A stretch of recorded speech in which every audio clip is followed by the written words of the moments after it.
Hello and welcome to current affair videos from Toppers Notes. Today, that is 16th of June 2022, I will be covering the following articles. The first article is The Significance of Holy Relics of Buddha Sent on Exposition to Mongolia. Lord Buddha के कुछ relics को exposition के लिए Mongolia में भेजा गया है, तो उन रेलिक्स का सिग्निफिकेंस कब मिले थे, कहाँ से मिले थे और इस विज़िट का significance for religious tourism. Second is India Israel US UAE का एक नया समिट हो रहा है virtual at the level of head of state और हेड ऑफ गवर्नमेंट, जो कि एक सिग्निफिकेंट चेंज है एंड सिग्निफिकेंट इम्प्रूवमेंट है प्रीवियस समिट से जो फॉरेन मिनिस्टर लेवल पे हुआ था. सो उसके कितने इम्पेरेटिव है, कितने इफ़ेक्ट्स हैं और उसका क्या इम्पैक्ट आएगा वो सब. Third, Goyal getting half big deal on TRIPS waiver. So जो पीयूष गोयल अभी जिनेवा में है for a meeting of WTO, so वहाँ पे उनको किस तरह की डील मिल रही है उसके regarding.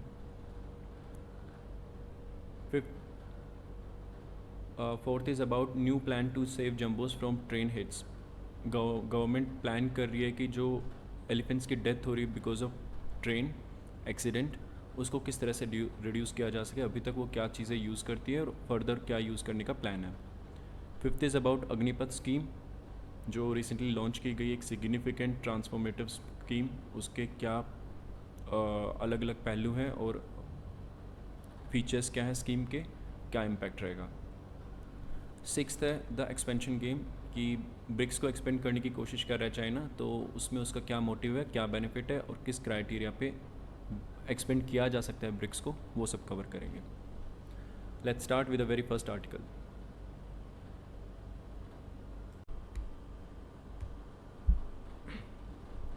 So this article is about significance of Holi relics जो भेजे गए हैं एक्सपोजिशन के लिए मंगोलिया में. सो बेसिकली 4 ऐसे रेलिक्स भेजे गए हैं लॉर्ड बुद्धा के नेशनल म्यूज़ियम में से मंगोलिया के लिए फॉर अ 11 डे एक्सपोजिशन, और जो मंगोलियन बुद्ध पूर्णिमा सेलिब्रेशन होंगे उसके लिए 25 मेंबर्स का एक स्ट्रॉन्ग डेलीगेशन गया है, जिसको हेड किया है किरण रिजिजू, जो कंट्री के लॉ मिनिस्टर हैं. और डिस्प्ले किए जाएंगे ये relics at Batsagan temple in Gandan monastery complex in Ulaanbaatar, जो उनकी कैपिटल है. अब अगर इन रेलिक्स के बारे में देखें तो ये 4 रेलिक्स उन 22 रेलिक्स में से हैं जो नेशनल म्यूज़ियम में रखे हुए हैं. इनको कपिल वस्तु रेलिक्स भी कहते हैं, क्योंकि इनका जो मिलना है वो बिहार की उस साइड से मिले हैं ये 22 के 22 रेलिक्स, जो कि माना जाता है कि एंशंट कपिल वस्तु शहर था. इस साइट को डिस्कवर किया गया था 1898 में. और जो बुद्धिस्ट बिलीफ है उनके हिसाब से देखा जाए तो भगवान बुद्ध को जो सैल्वेशन था वो 80th एज में मिला था इन द कुशीनगर, जो उत्तर प्रदेश में है. और जो मल्लास थे कुशीनगर के, उन्होंने भगवान बुद्ध को क्रीमेट किया. उनके बाद जो फ्यूनरल पायर के अंदर से रेलिक्स बचे थे, उनके बोन्स और बाकी के पार्ट्स जो पायर में से बच गए थे, उनको कलेक्ट करके डिवाइड कर दिया था इनटू 8 शेयर, जिनके ऊपर स्तूपास बनाए गए थे एट डिफरेंट प्लेसेस. 2 और स्तूपा बनाए गए थे, एक ऊन के लिए और एक एम्बर के लिए. और जो स्तूपास इरेक्ट किए गए थे जिनमें बॉडीली रेलिक्स हैं, उनको शरीरिका स्तूपा कहते हैं. इनकी शरीर के पार्ट का जो हिस्सा जहाँ पे रखा हुआ है गौतम बुद्ध का, उसके ऊपर बनाया हुआ स्तूपा, शरीरिका स्तूपा. और ये अर्लीस्ट सर्वाइविंग बुद्धिस्ट श्राइन्स माने जाते हैं. ये कहा जाता है कि जो अशोका है उन्होंने 8 में से 7 ऐसे स्तूपास बनाए थे और कलेक्ट किया था मेजर पोर्शन इन रेलिक्स का, जिनको उन्होंने 84,000 और स्तूपास में बिल्ड करने के बाद डिस्ट्रीब्यूट किया था. अब अगर इन कपिल वस्तु रेलिक्स का देखा जाए रिसेंट टाइमिंग में, तो उनकी डिस्कवरी कैसेट के थ्रू हुई थी इन 1898 एट द स्तूपा साइट इन पिप्रवा जो सिद्धार्थ नगर के पास है. और उसी से आइडेंटिफाई कर पाए थे उस साइट को, जो कि एंशंट कपिल वस्तु मानी जाती है. और क्यों आइडेंटिफाई किया गया, कैसे आइडेंटिफाई किया गया, क्योंकि जो इंस्क्रिप्शंस लिखे थे कैस्केट के अंदर वो उस लैंग्वेज में लिखे हुए थे जो 1st एंड 2nd सेंचुरी के अंदर बोली जाती थी.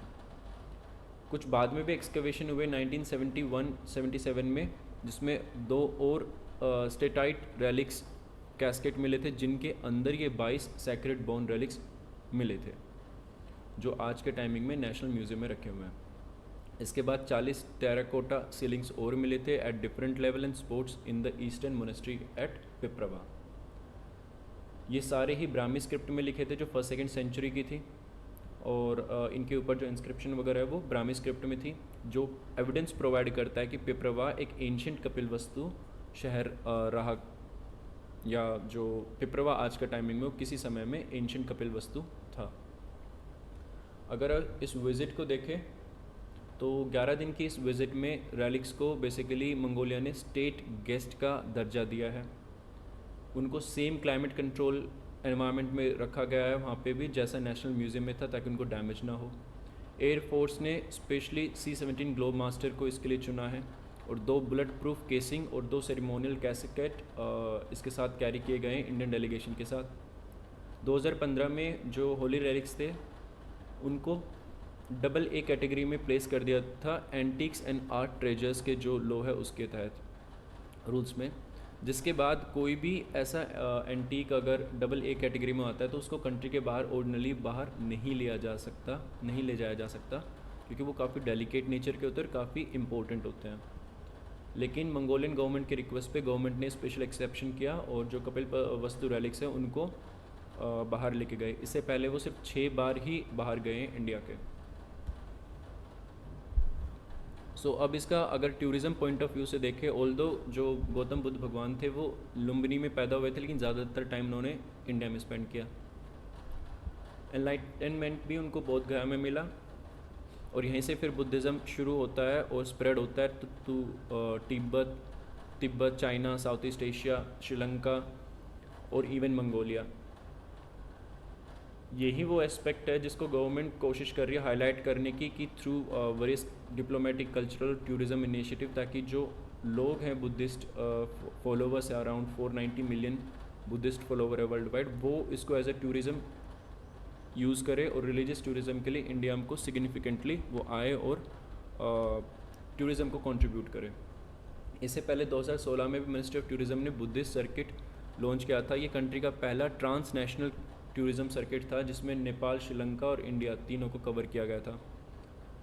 जो मेन मोटिव है गवर्नमेंट का वो यही है कि बुद्धिस्ट जो टूरिज़्म होता है उसको इंक्रीज़ किया जा सके, क्योंकि लॉर्ड बुद्धा का ज़्यादातर टाइम इंडिया में स्पेंड हुआ था और इस तरह के एक्सपोजिशन के ज़रिए वो स्प्रेड करना चाहते हैं मैसेज, और फिर इससे अट्रैक्ट होगा टूरिज़्म बुद्धिस्ट लोगों का, क्योंकि ज़्यादातर टूरिज़्म चाइना और बाकी के साउथ एशियन नेबर्स में जाते हैं इंस्टेड ऑफ इंडिया, जहाँ पे लॉर्ड बुद्धा ने सबसे ज़्यादा टाइम स्पेंड किया।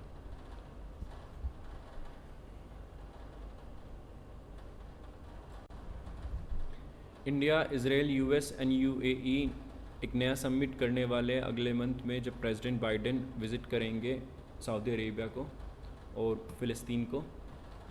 इस समिट का नाम जो करंटली दिया गया है वो I2U2 है, यानी कि I for India and Israel, U for UAE and United states.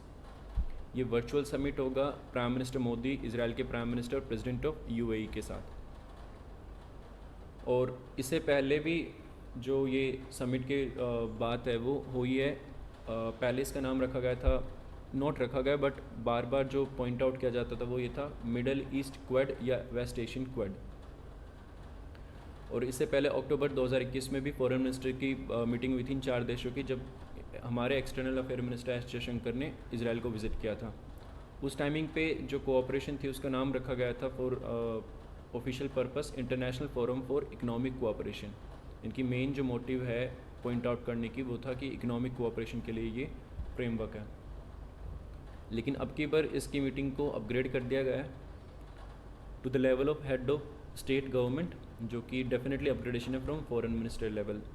US mainly जो फोकस कर रहा है वो इसलिए कर रहा है कि इजराइल का इंटीग्रेशन रीजन के अंदर ज़्यादा बेहतर हो सके, और इसीलिए इसका मेंबर है इजराइल और बाकी के मेंबर्स हैं US, इंडिया एंड UAE, जिससे इजराइल का इंटीग्रेशन इस रीजन के अंदर इंक्रीज़ हो सके। इसके अलावा जो बाकी के इनिशिएटिव US कर रहा है for integration of Israel in the region, Abraham accord, जिसके ज़रिए UAE, मोरक्को, बहरीन के साथ डिप्लोमेटिक रिलेशन एस्टेब्लिश होने। उससे पहले के जो अब्राहम अकॉर्ड थे उनमें जॉर्डन और इजिप्ट के साथ रिलेशन एस्टेब्लिश हो गए थे इन पास्ट फ्यू डेकेड्स, उनको और डीपेन करना और एक एंटायरली न्यू ग्रुपिंग बनाना I2U2 के नाम पे। अब इनमें एरिया ऑफ डिस्कशन क्या होगा? सिक्योरिटी के रिगार्डिंग डिस्कशन होगा, फूड सिक्योरिटी का, जो कि काफ़ी ज़्यादा हैम्पर हुई है due to Russian war and कोविड-19, और बाकी के related areas of cooperation. Role of UAE and Israel as a important innovation hub. Israel and UAE are significant technical power emerge हो रहे हैं, एटलीस्ट टेक्नोलॉजिकल एडवांसमेंट इसराइल की बेहतरीन है। UAE भी काफ़ी उसमें इन्वेस्टमेंट कर रहा है, including in the space research.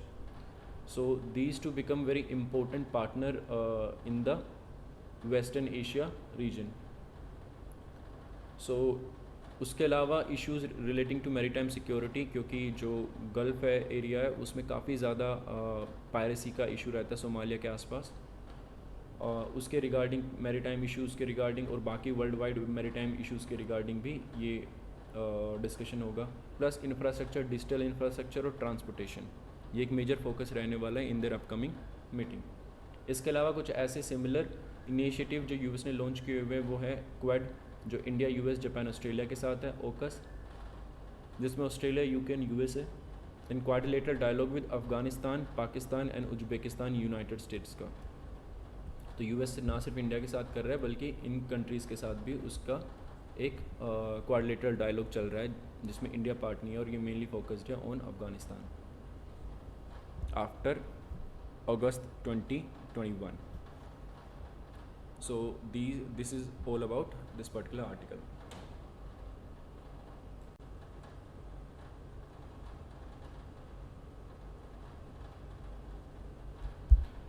So जो हमारे कॉमर्स मिनिस्टर है गोयल, पीयूष गोयल, वो अभी जेनेवा में गए हुए हैं फॉर WTO की मीटिंग के लिए, और वहाँ पे उनको बेसिकली उनका कमेंट आया कि जो डील मिल रही है ट्रिप्स वेवर के ऊपर, जिसको पिछले 2 साल से साउथ अफ्रीका और इंडिया पुश कर रहे थे, वो हाफ बेक्ड है और निट पिकिंग कर रहे हैं developed countries on the proposal of patent waiver. ये पेटेंट वेवर इम्पोर्टेंट है डील करने के लिए कोविड रिलेटेड इश्यूज़ को, चाहे वो वैक्सीन मैन्युफैक्चरिंग हो या बाकी के डिवाइसेस एंड मेडिसिन मैन्युफैक्चरिंग हो, ताकि पेमेंट्स का जो इशू आता है, इंटेलेक्चुअल प्रॉपर्टी का जो इशू आता है वो हट जाए और मास मैन्युफैक्चरिंग हो सके इन सब चीज़ों की, ताकि डेवलपिंग कंट्रीज़ को वो रीजनल प्राइसेस पे भी मिल सके।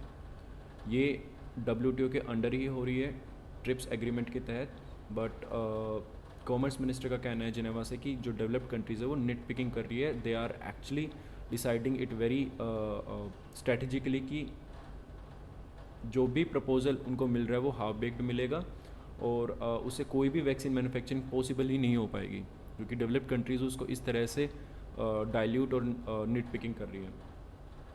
इसके अलावा उनका एक और जो आया मेजर पॉइंट वो ये है कि उन्होंने रिजेक्ट किया है फिशरीज सब्सिडी टेक्स्ट को, जो नेगोशिएशन के लिए आया था। तो जो करंट टेक्स्ट है फिशरीज़ सब्सिडी पे, उन्होंने उसको रिजेक्ट किया है। ऑल्दो इंडिया चाहता है कि फिशरीज़ में खुद की वो सब्सिडी मेंटेन रखे, लेकिन इंडिया ने स्पेसिफिकली बोला है कि WTO मेंबर जो डिस्टेंट वाटर फिशिंग में इंडल्ज्ड हैं, दूर जाके जो फिशिंग करते हैं डीप वाटर्स में, उनको सब्सिडी देना बंद करना होगा फॉर 25 ईयर्स, क्योंकि वो बहुत ज़्यादा सपोर्ट मेजर्स प्रोवाइड करते हैं और जिसकी वजह से इनडिस्क्रिमिनेटली एक्सप्लॉइट होता है फिशरीज़ रिसोर्सेज, जो सस्टेनेबल नहीं है। तो इसलिए वो चीज़ टेक्स्ट में आए, ये डिमांड किया था इंडिया ने, वो चीज़ नहीं आई, तो इसलिए इंडिया ने रिजेक्ट किया इस पर्टिकुलर टेक्स्ट को।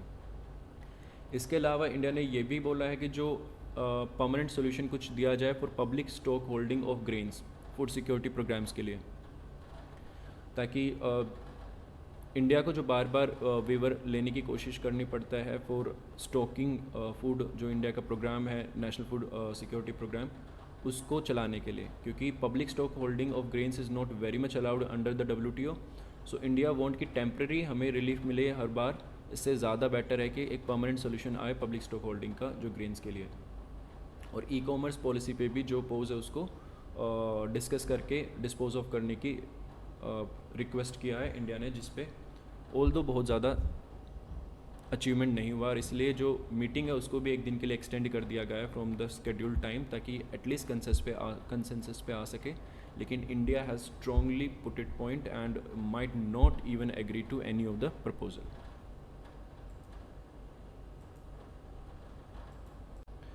एक नया प्लान बनाने की रिक्वायरमेंट हो रही है, दिख रही है गवर्नमेंट को, ताकि जो जम्बोज हैं, इनके एलिफेंट्स हैं, उनको बचाया जा सके फ्रॉम ट्रेन एक्सीडेंट से।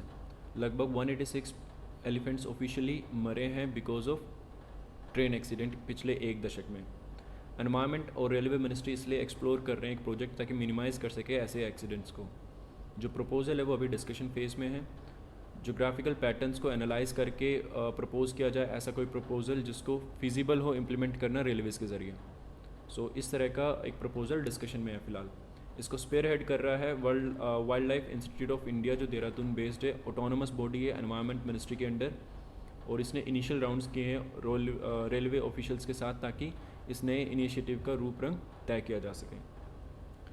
इससे पहले जो प्रिलिमिनरी एनालिसिस किया है इस प्रपोज़ल के लिए, उसमें ये देखा गया कि जो states with highest number of elephants हैं वो ज़्यादातर उन स्टेट्स में ज़्यादा डेथ नहीं होती है। कि number of elephant can be very high but death is not because of large number but some other reasons. So जो एक स्पेसिफिक पॉइंट आया वो ये है कि एलिफेंट नंबर जिस राज्य में ज़्यादा है वहाँ पे ज़्यादा डेथ नहीं हो रही है। इसके बजाय असम, वेस्ट बंगाल और उत्तराखंड ऐसे हिली स्टेट्स के अंदर ये नंबर ज़्यादा दिख रहे हैं। इनकी मोस्ट नंबर ऑफ कैजुअलिटी जो है वो असम, वेस्ट बंगाल और उत्तराखंड के हिली स्टेट्स के एरिया में है। क्यों है? क्योंकि जो स्लोप्स होते हैं वो ट्रिकी टेरेन होते हैं एलिफेंट्स के लिए, और जब एलिफेंट्स अटेम्प्ट करते हैं क्रॉस करने की रेलवे लाइंस को, तो they actually linger around the railway tracks for longer period of time. या तो वो ट्रैक्स पे रहते हैं या उसके आसपास रहते हैं, जिसकी वजह से कोलिजन या एक्सीडेंट होता है। और स्लोप्स के ऊपर क्योंकि डिसेंड करने में उनको काफ़ी टाइम लगता है, तो they prefer to move around या मूव अलोंग द ट्रैक्स, और एज अ रिज़ल्ट वहाँ पे एक्सीडेंट होता है। रेलवे के जो बाकी के कुछ स्कीम्स होते हैं बाकी जगह पे इम्प्लीमेंट किए जा सकते हैं, जैसे एलिफेंट पास बनाना, डेडिकेटेड कॉरिडोर या अंडर पास बनाना, वो फिजिबल नहीं है रेलवेज़ के लिए क्योंकि एक्सपेंसेस बहुत ज़्यादा होंगे। ऐसे किसी भी एलिफेंट पास को बनाने के लिए लगभग 20 किलोमीटर का पाथवे चाहिए on either side of track, और इतने 20 किलोमीटर लंबा अगर ऐसा कुछ पाथवे फॉर एलिफेंट बनाने के लिए रेलवे जाएगा for every point of collision, तो ये बहुत ज़्यादा एक्सपेंसिव पड़ेगा और फिजिबल नहीं रहेगा रेलवेज़ के लिए। इसके अलावा कुछ मेजर्स जो गवर्नमेंट ऑलरेडी ले रही है टू प्रिवेंट सच डेथ है, वो हैं फेंसिंग करना सेलेक्टेड लोकेशन पे ताकि जम्बोज क्रॉस ना करे, सिग्नेज बोर्ड इरेक्ट करना ताकि लोकोमोटिव पायलट्स को पहले से पता चल जाए कि एलिफेंट कॉरिडोर वाला एरिया है, सेंसिटाइज़ किया जाए ट्रेन क्रू को और स्टेशन मास्टर को रेगुलर बेसिस पे कि किस एरिया में किस तरह का नंबर है और किस तरह से वो मूव करते हैं, क्लियर करना वेजिटेशन ताकि वेजिटेशन को खाने के लिए जो एलिफेंट्स हैं वो ना आए ट्रैक के आसपास जो रेलवे लैंड के अंदर है, और डिप्यूट करना एक फॉरेस्ट डिपार्टमेंट स्टाफर को रेलवे कंट्रोल ऑफिस में ताकि वो कांस्टेंट टच में रहे रेलवेज़ के।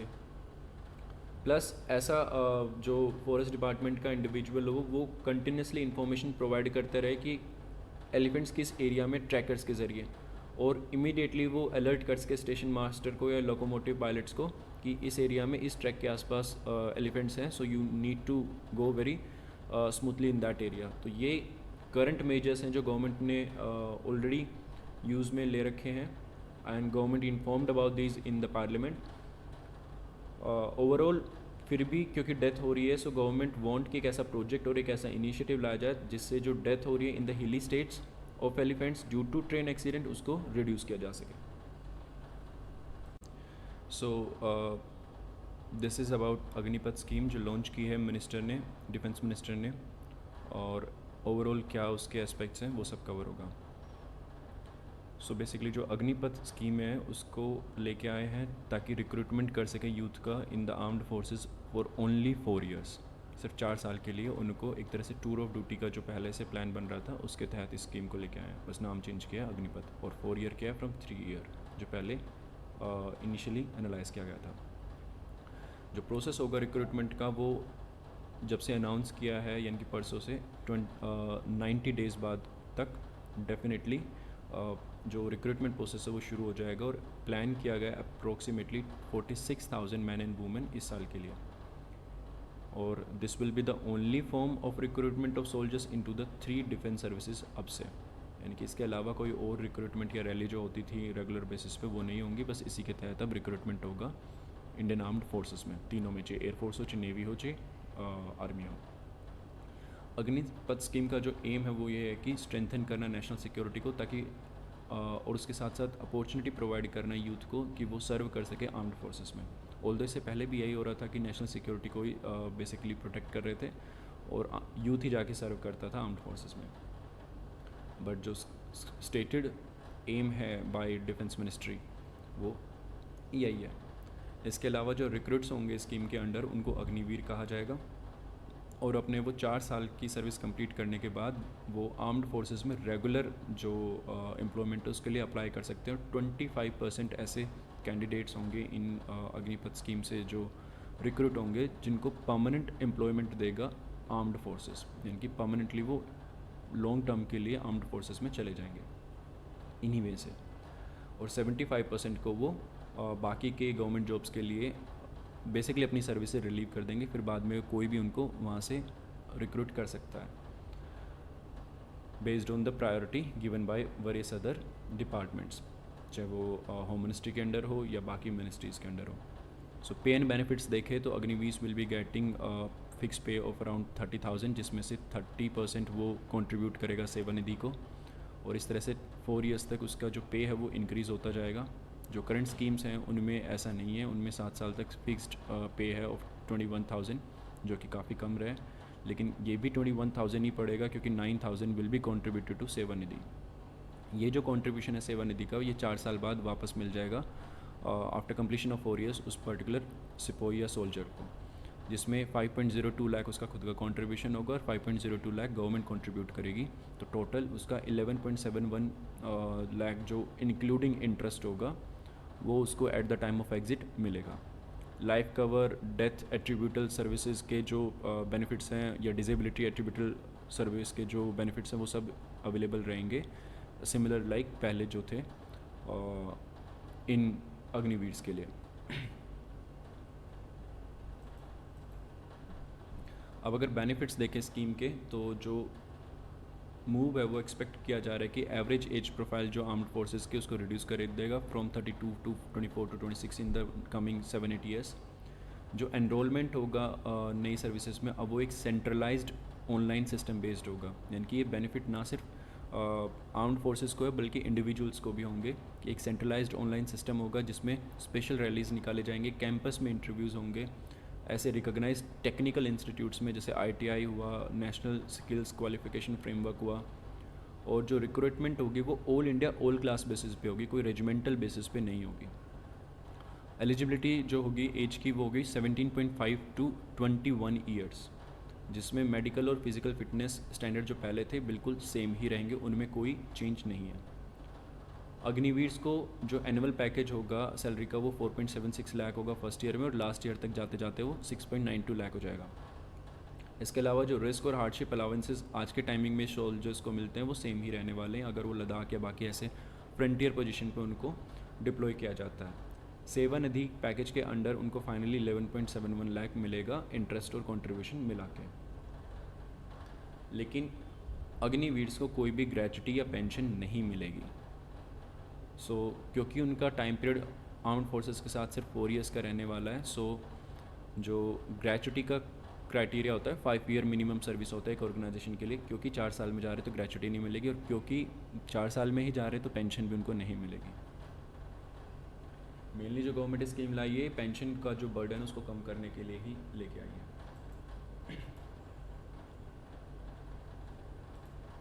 अब क्या रिक्वायरमेंट थी ऐसी अग्निपथ स्कीम की? तो पहला था बजट को रैशनलाइज करना। जो 2022-23 का बजट था उसमें 5.25 लाख करोड़ डिफेंस के लिए एलोकेट हुआ था, जिसमें से रेवेन्यू बजट 2.33 लाख करोड़ था और कैपिटल एलोकेशन 1.52 लाख करोड़ था।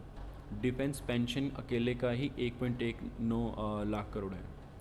तो अग्निवीर्स की एंट्री के साथ जो पेंशन और ग्रेच्युटी का पेमेंट है उसको रिड्यूस करने का कोशिश होगा, क्योंकि इन लोगों को अग्निवीर्स को पेंशन और ग्रेच्युटी नहीं मिलेगा। अगर पहले के जो टूर ऑफ ड्यूटी के दौरान कैलकुलेशंस किए थे उसमें देखें तो गवर्नमेंट सेव कर रहा था अराउंड 11.5 करोड़ पर सिपाही। अगर वो 3 साल की ड्यूटी पे आता है, कंपेयर टू एक सिपाही जिसको 17 साल की टर्म्स ऑफ एंगेजमेंट में आर्म्ड फोर्सेस रिक्रूट कर रही है। सो अगर 3 साल के लिए लेके आ रहे हो तो उस पर कंपेरेटिव टू 17 साल वाले टर्म्स ऑफ एंगेजमेंट में आर्म्ड फोर्सेस सेव कर रहे थे अराउंड 11.5 करोड़ पर सिपाही। सो अगर ऐसे 1000 जवान को भी वो 3 ईयर्स वाले प्रोग्राम के थ्रू लेके आए इंस्टेड ऑफ 7 ईयर्स, तो सेविंग्स होगी अराउंड 11,000 करोड़ की। तो अगर 40,000 सिपाहीज़ को या जो सोल्जर्स हैं उनको लेके आ रहे हैं और 25 को ही वो परमानेंटली रख रहे हैं फॉर लॉन्गर पीरियड, बाकी 75 को रिलीव कर रहे हैं, so that will actually result in 30,000 ऐसे सिपाहीज़, और savings will be very much given the kind of this study जो एनालाइज किया गया था पहले के कैलकुलेशन के ज़रिए। और उस 11,000 या जो भी एक्स अमाउंट सेव करेगी आर्म्ड फोर्सेस, उसको मॉडर्नाइजेशन के लिए बेसिकली यूज़ किया जा सकता है। इसके अलावा जो एक आर्गुमेंट दिया जाता था कि एजिंग काफ़ी ज़्यादा हो रहा है आर्म्ड फोर्सेस का, जो 60% मैन है वो अबाउ 30 ईयर्स ऑफ एज है आर्म्ड फोर्सेस में। सो जो स्कीम है वो इंडक्ट करेगी टेक्स हेवी यूथ को, ब्रिंग डाउन लेके आएगी, मतलब नीचे लेके आएगी एवरेज एज प्रोफाइल को आर्म्ड फोर्सेस की। सो ताकि जो 32 ईयर्स के आसपास एज प्रोफाइल है उसको 24-26 के आसपास लेके आ जाए, क्योंकि इनिशियल डेज में भी जब 1971 की वॉर हुई थी उससे पहले आर्म्ड फोर्सेस काफ़ी यंग थी। इट मीन्स जो एवरेज एज थी उस टाइमिंग पे भी काफ़ी डायनेमिक और यंग थी, बट वो आज के टाइमिंग में नहीं है। And the older people are not very techs heavy. उनसे जो आज के टाइमिंग के फ्रंटियर्स है, चाहे वो साइबर वॉरफेयर हो या बाकी की चीज़ें, वो सीखने में इतने एक्साइटेड और इतने इंडल्ज नहीं है। बट जो न्यू जनरेशन है दैट इज़ वेरी मच, तो कंटिन्यूस फ्लो बना रहे न्यू जनरेशन का, इसलिए ये इस स्कीम को लेके आए हैं ताकि new young people keeps on flowing into the armed forces. और क्योंकि ओवरऑल अगर देखें वर्ल्ड वाइड भी, वर्ल्ड ओवर, तो मिलिट्रीज़ को मॉडर्नाइज किया जा रहा है। इस तरह की सिमिलर स्कीम्स चाइना, जापान या बाकी की वेस्टर्न कंट्रीज़, इजराइल, इन सब में ऑलरेडी इम्प्लीमेंट कर दिया गया है। सो सिमिलर टर्म्स पे उनकी वर्किंग और उनकी स्टडीज़ को देखते हुए मैंने आर्म्ड फोर्सेस ने इस स्कीम को लॉन्च किया in the Indian armed forces.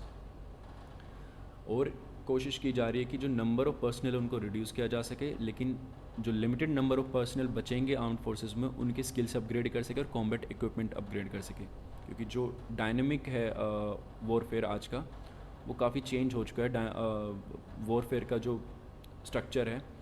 सो अब सिर्फ नंबर ऑफ़ पर्सनल ज़्यादा नहीं चाहिए, बल्कि जितने हैं वो अपग्रेडेड फॉर्म में चाहिए ताकि वो डिफीट कर सके एनिमी को with modern tech and modern combat equipment.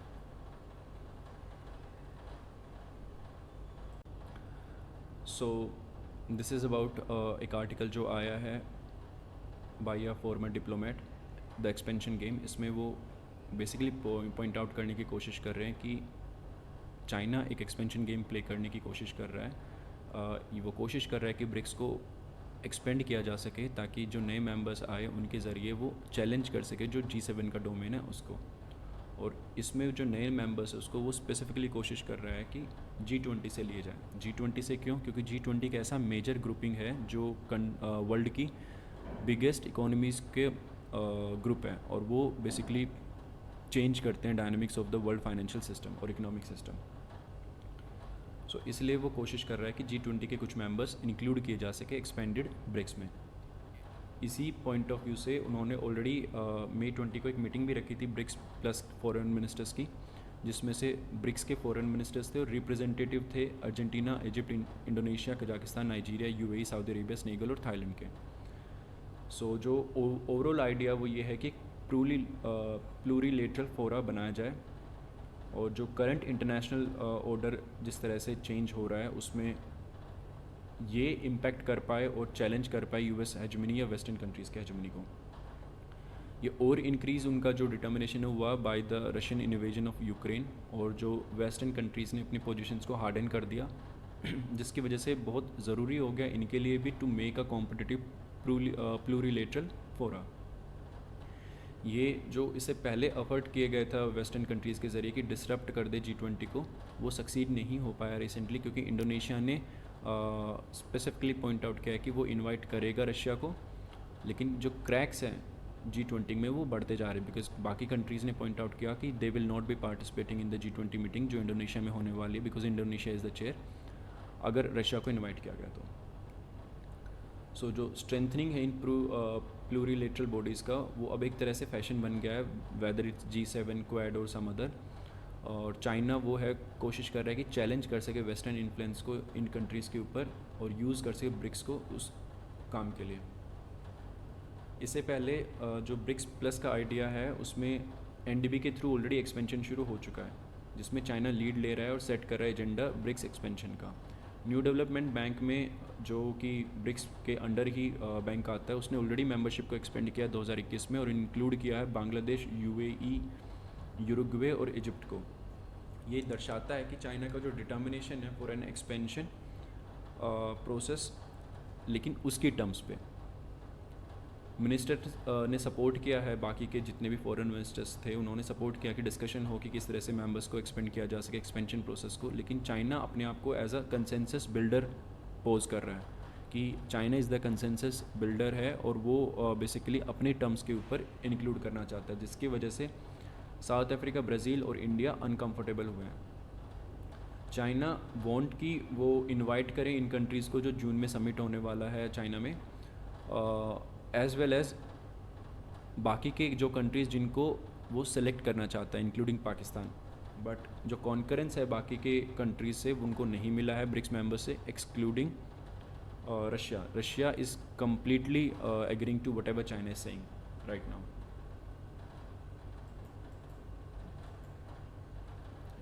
अब क्राइटेरिया क्या होगा इन नए मेंबर्स के लिए? जो सबसे पहला क्राइटेरिया होने वाला है वो होगा कि प्रायोरिटाइज़ किया जा सके G20 के मेंबर्स को, क्योंकि they are the bigger economies in the world. इसमें अर्जेंटीना, इंडोनेशिया और सऊदी अरेबिया ईजिली क्वालिफाई करेंगे अगर सिर्फ ये क्राइटेरिया रखे कि ब्रिक्स में वही मेंबर आएगा जो G20 का मेंबर है। दूसरा, UAE और इजिप्ट जो NDB की एज अ मेंबरशिप है उसको क्वालिफाइंग वे में यूज़ कर सकते हैं कि क्योंकि वो न्यू डेवलपमेंट बैंक के मेंबर्स है, तो so they can also become part of BRICS. Kazakhstan को इनवाइट किया गया as the largest country of central Asian region, but China और रशिया का बेसिकली इसमें मेजर इंटरेस्ट है और मेजर इंपॉर्टेंस है, तो they can deal with whether to invite Kazakhstan और नॉट। नाइजीरिया को भी इन्वेस्ट इसीलिए किया गया, इनवाइट इसीलिए किया गया क्योंकि वो एक मेजर अफ्रीकन इकॉनमी है। स्नीगल करंटली चेयर करता है अफ्रीकन यूनियन को, तो as a representative of African union Senegal को इन्वाइट किया गया।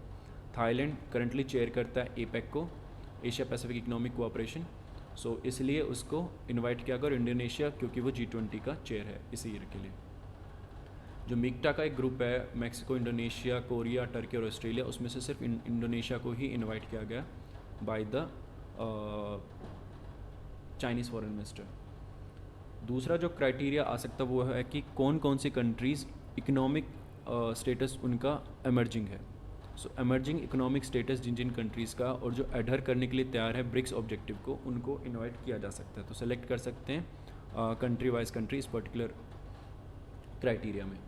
अब इस तरह के क्राइटेरिया का रिक्वायरमेंट क्यों है? क्योंकि ये एक ऐसी बैटल है जिससे हम पार्टनर्स चूज़ करेंगे। सो अगर क्राइटेरिया को बहुत ओपन एंडेड करेंगे तो चाइना किसी भी मेंबर को इंक्लूड कर सकता है इनसाइड ब्रिक्स, और बहुत से ऐसे मेंबर्स होंगे जो बहुत ज़्यादा खुश नहीं होंगे विद द करंट मेंबर्स, जैसे इंडिया हुआ, ब्राज़ील हुआ या साउथ अफ्रीका हुआ, and they will play a road block वाला role in the BRICS against these members. So कुछ ऐसे होंगे जो अमेनेबल ना हो टू द इंडिविजुअल मेंबर्स, इसलिए ये बेसिकली क्राइटेरिया ईजिली और अच्छा सेट हो ताकि मेंबर्स भी और जो पार्टनर्स आने वाले हैं वो एटलीस्ट ऐसे आए जो सेलेक्टिव हो और कोऑपरेटिव हो टू करंट मेंबर्स। रशिया और चाइना का व्यू है कि वो चाहते हैं कि Indonesia, Kazakhstan, Saudi Arabia, UAE, Argentina, ये सब के सबको वो इंक्लूड कर ले, बट इजिप्ट के लिए वेरी श्योर नहीं है क्योंकि इजिप्ट एक क्लोज एलाई है US का। चाइना ईरान और मलेशिया को भी इंक्लूड करना चाहता है, बट इसमें यूनिकनेस जो है इंडोनेशिया की वो थोड़ा कम हो जाएगा, so Indonesia might have an objection to that. Brazil के केस में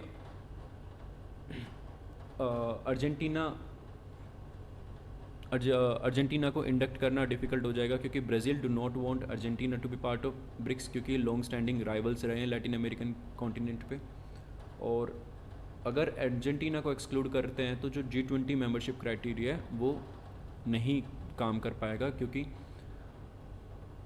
Argentina is a member of G20। So Argentina को इंक्लूड करने में ब्राज़ील इज़ नॉट हैप्पी, अगर नहीं करते हैं तो G20 का क्राइटेरिया फॉलो नहीं होता है।